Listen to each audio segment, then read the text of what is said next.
জন্মৰ প্ৰমাণপত্ৰৰ জালিয়াতিৰে বাল্য বিবাহ কৰোৱা অভিযুক্ত আৰক্ষীৰ জালত লক্ষীপুৰ আৰক্ষীয়ে গ্ৰেপ্তাৰ কৰিছে হাফিজুৰ ৰহমান নামৰ অভিযুক্তক।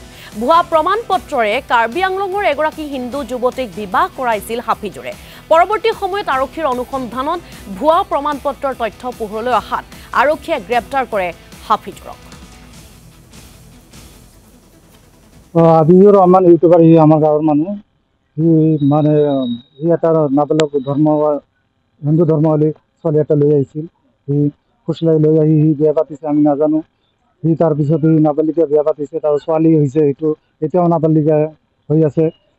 আৰু মানে ইউটিউবাৰ কৰে, আৰু আমাৰ গ্ৰামৰ মানুহবিলাক একো কোৱা নাই। এনেকুৱা বিয়া পাতিছে, সেইটো আমাৰ OC ছাৰে সেইটো আমাক হেল্প কৰিছে। OC ছাৰক আমি ধন্যবাদ জনাওঁ। আৰু গোৱালপাৰা চাইল্ড CEO তাক আমি ধন্যবাদ জনাওঁ। আৰু এনেকুৱা কাম যদি আমাৰ গাঁৱত নহয়, সেইটো আমাৰ